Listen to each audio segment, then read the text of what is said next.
Tuhan Yesus.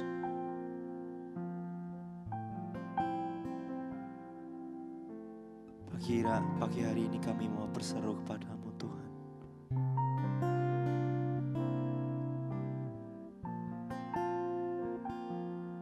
Kami ingin terus bersamamu selalu. Karena bila Engkau tak beserta kami, Yesus, kami tak mau jalan sendirian Tuhan. Ya Yesus.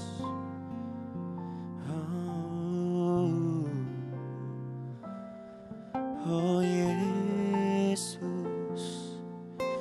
Oh Tuhan.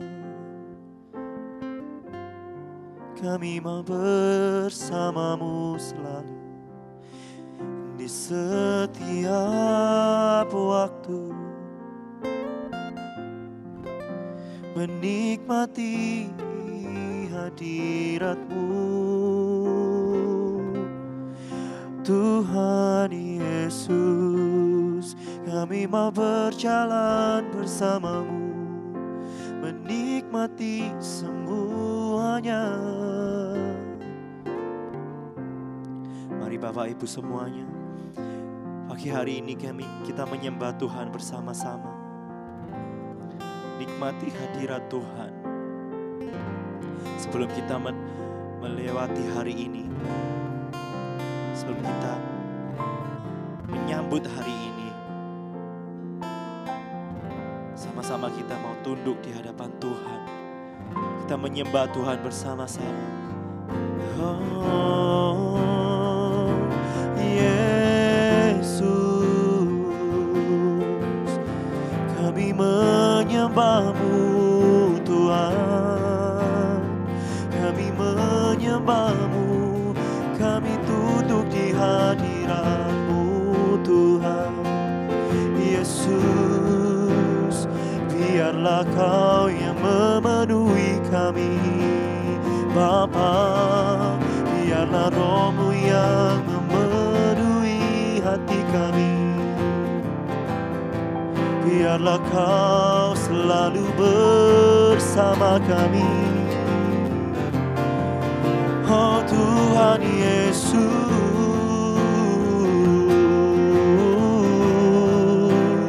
haleluya, haleluya. Kami mau bersama-Mu Tuhan Yesus, haleluya, haleluya. Kami rendahkan diri kami di hadapan-Mu Tuhan Yesus, haleluya, haleluya. Kami berseru kepada-Mu, kami berseru kepada-Mu Tuhan Yesus, haleluya, haleluya, haleluya. Kami perlu Kau Tuhan, kami perlu Kau Tuhan. Kami perlukan keajaiban-Mu di dalam hidupku. Oh Tuhan Yesus, kami perlukan tuntunan-Mu Tuhan Yesus. Oh, kami perlu Kau Tuhan, kami perlukan tuntunan-Mu Tuhan Yesus.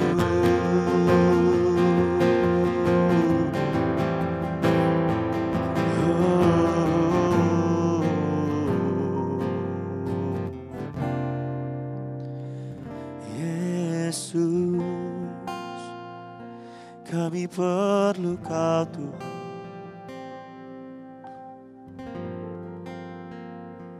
Oh.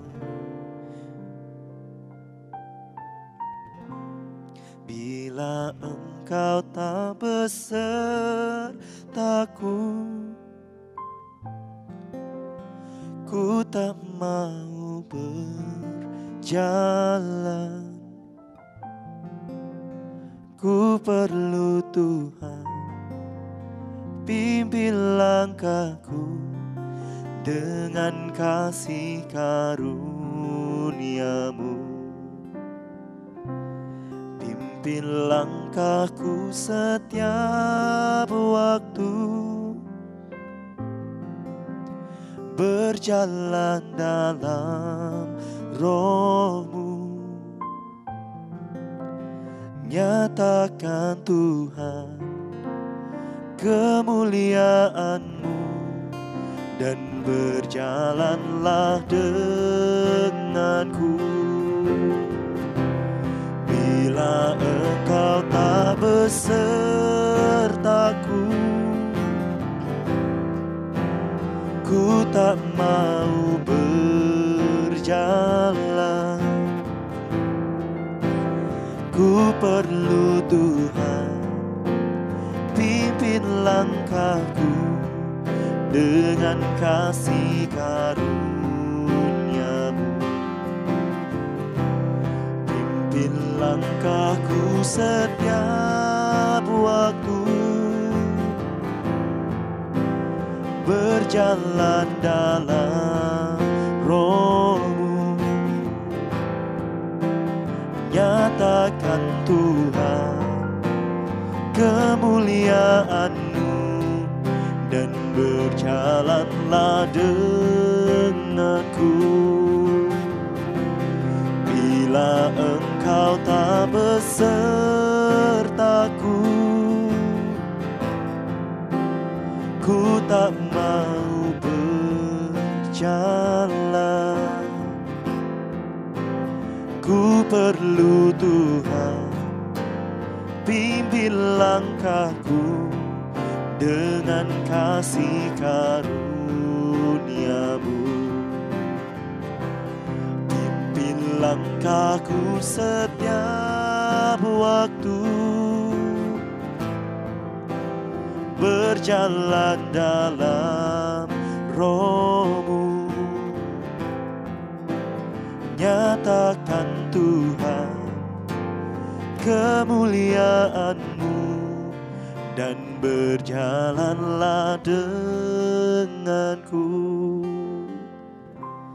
Bila Engkau tak besertaku,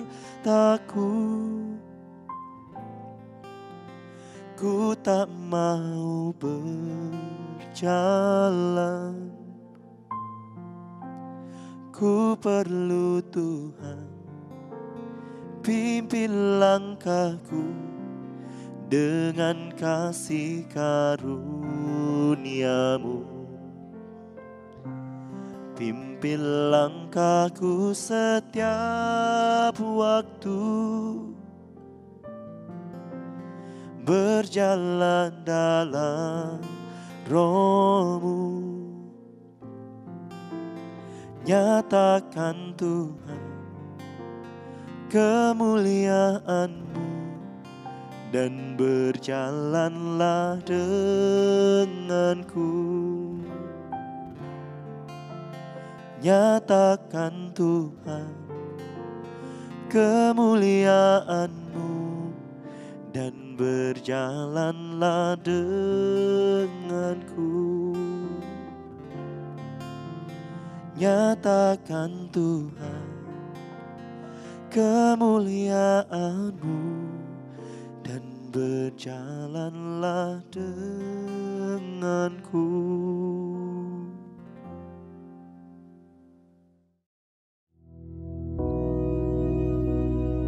Bapa kami yang di surga, dikuduskanlah nama-Mu, datanglah kerajaan-Mu, jadilah kehendak-Mu di bumi seperti di surga.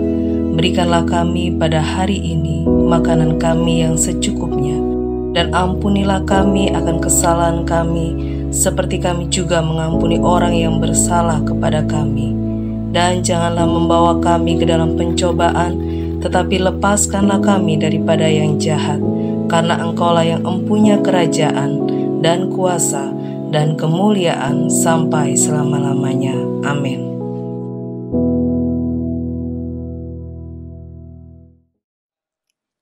Haleluya, puji nama Tuhan, saudara sekalian. Mari pagi hari ini kita akan tetap bersyukur kepada Tuhan. Kita akan buka bersama-sama di dalam Mazmur ke-136. Dan mari kita baca mulai dari ayat yang pertama. Dikatakan, bersyukurlah kepada Tuhan, sebab Ia baik. Bahwasanya untuk selama-lamanya kasih setianya. Sampai sini dulu, nanti kita akan baca selanjutnya. Pasal ini dibuka dengan kata bersyukurlah kepada Tuhan. Bukan bersyukur kepada yang lain-lain, tapi kepada Tuhan.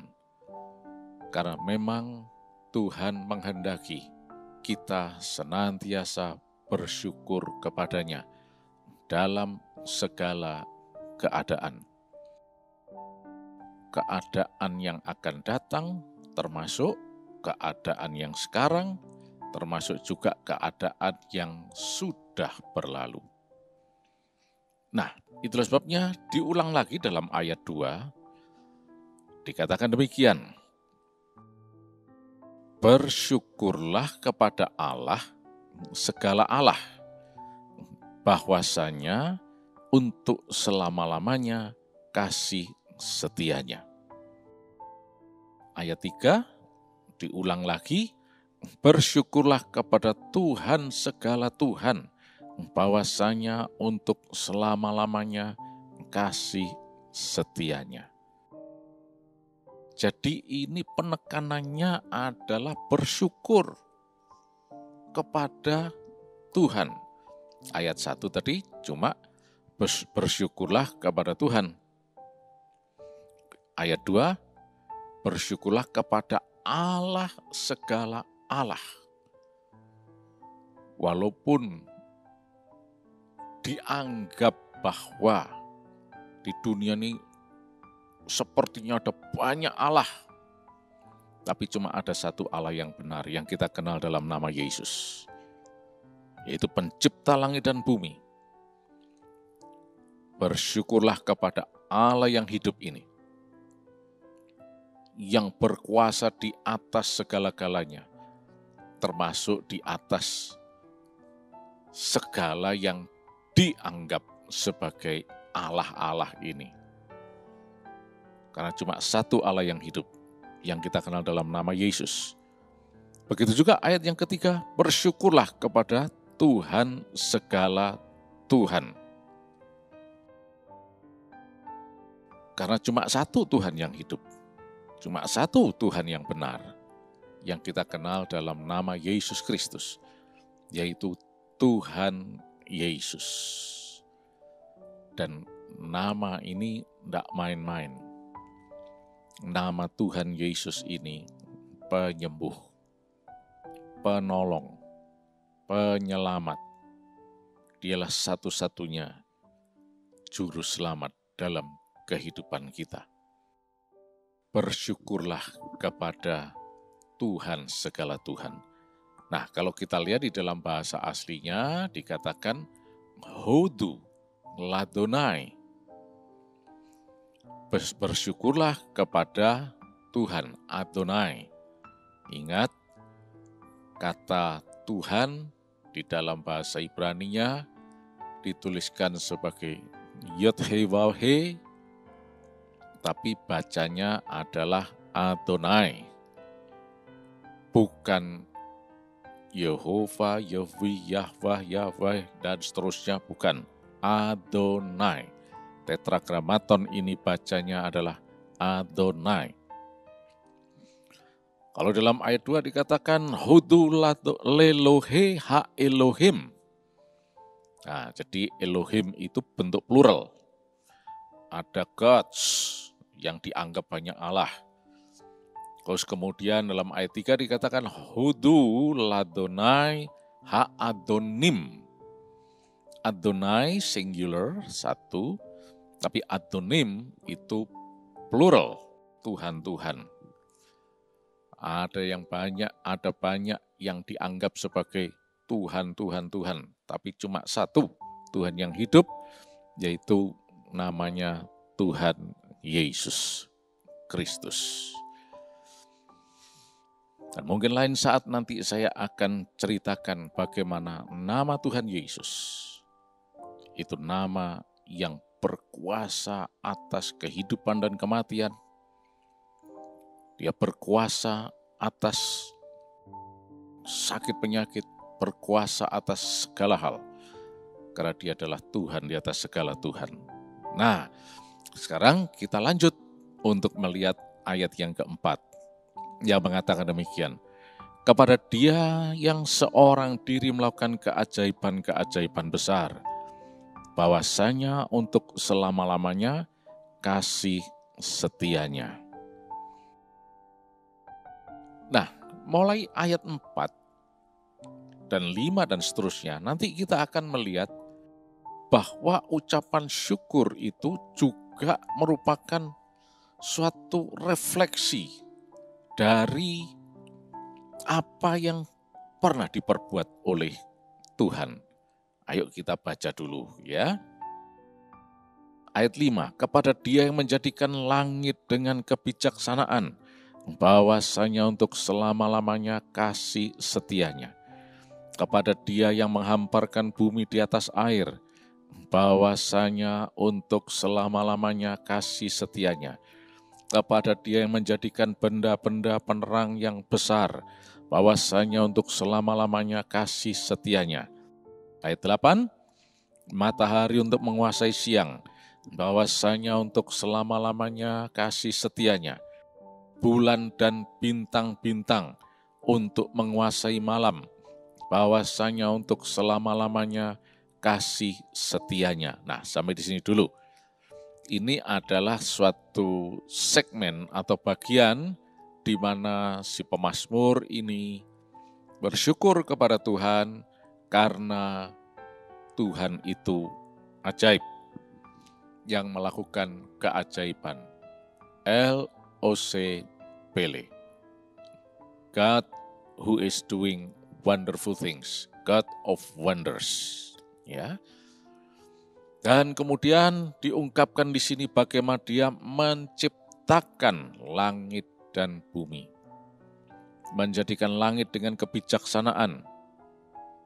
Dan kemudian menghamparkan bumi di atas air. Dan menciptakan penghuni-penghuninya. Menciptakan matahari, bulan, dan bintang, dan seterusnya. Dan kita lihat semua hasil ciptaan Allah itu sungguh menakjubkan. Manusia cuma bisa melihat, oh itu matahari, oh itu bulan, oh itu bintang. Tapi manusia apalagi membuat, tidak bisa melakukan apa-apa. Oh, manusia sudah sampai ke bulan, mendarat di bulan. Well, mungkin saja. Bisa jadi. Ya, kita kan tidak tahu. Ya, diyakini aja. Yang sesuai katanya pemberitaan-pemberitaan yang ada. Manusia sudah mencapai bulan dan sebagainya. Ya, maybe. Boleh-boleh saja, ya. Tapi yang jelas adalah itu ciptaan Tuhan yang sangat luar biasa. Nah, itu sebabnya ketika bersyukur karena Tuhannya itu luar biasa. Pencipta yang agung. Tidak ada yang lain. Nah, jadi ini merupakan ucapan syukur untuk merefleksikan perbuatan-perbuatan Allah yang ajaib yang pernah dilakukan pada masa lampau. Dia menciptakan. Lanjut sekarang. Kita lihat ayat yang ke-10 sekarang.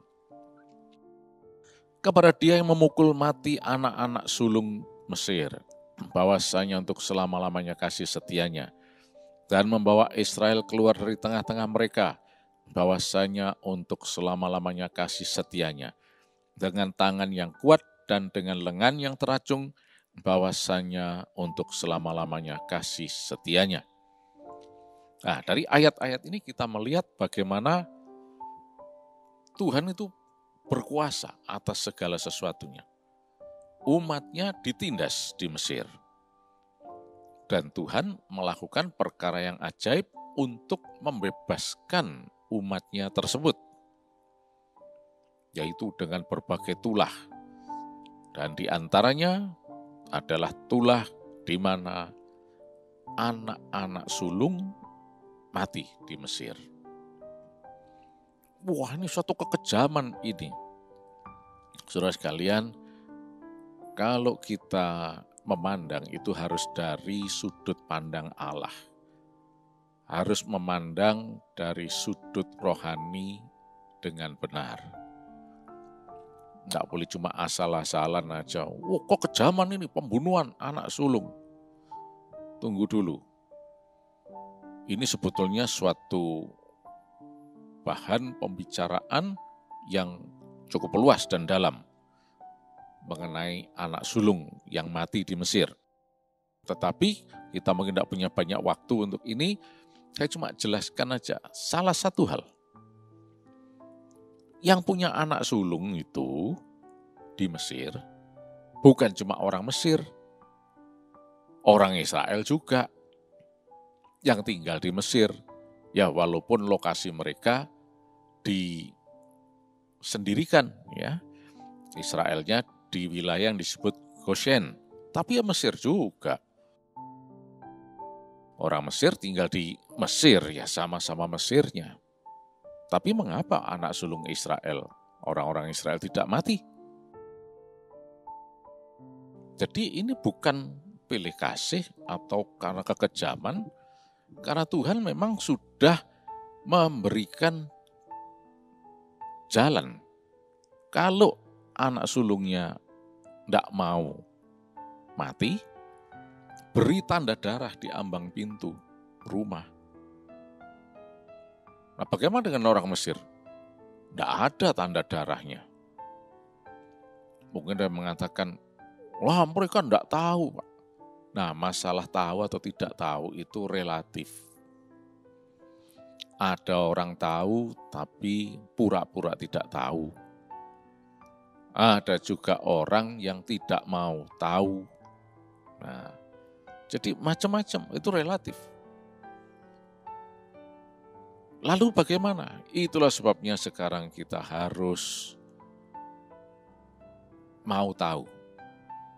Bagaimana caranya?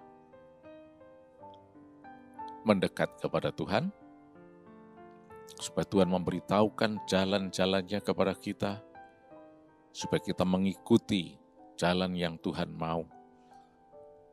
Baik melalui firman-Nya, melalui pimpinan Roh Kudus, dan seterusnya. Ada banyak hal yang kita harus pahami. Yang penting kalau kita bisa mengikuti rencana Allah. Oh, ada hari depan yang penuh harapan.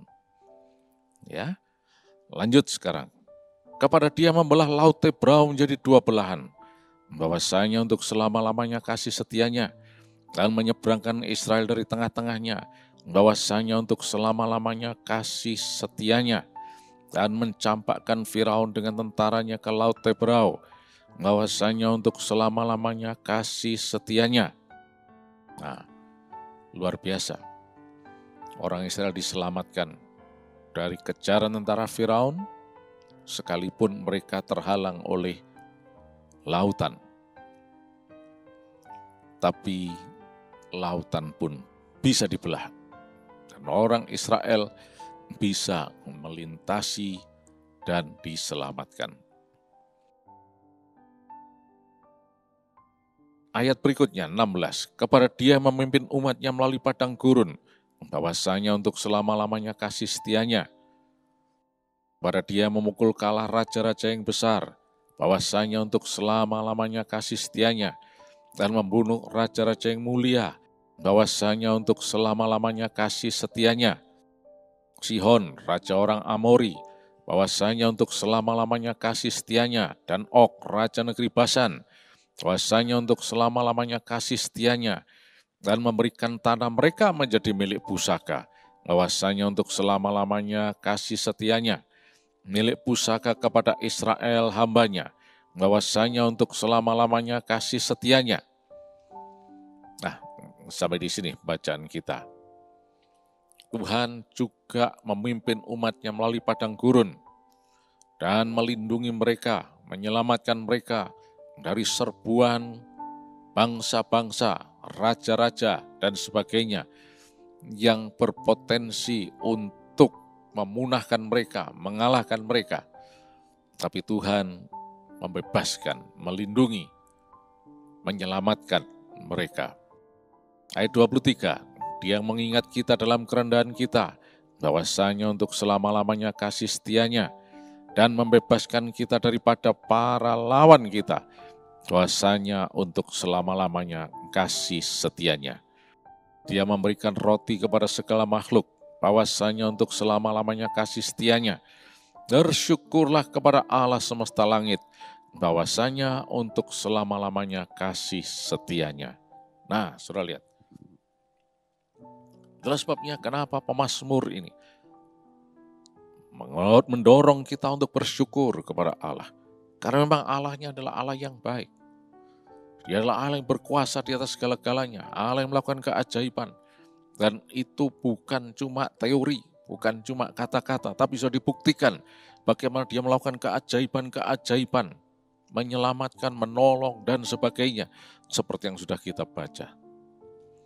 Nah, jadi kali ini kita melihat bagaimana umat Allah bersyukur kepada Dia dengan melihat kembali apa yang sudah Tuhan lakukan di masa lampau.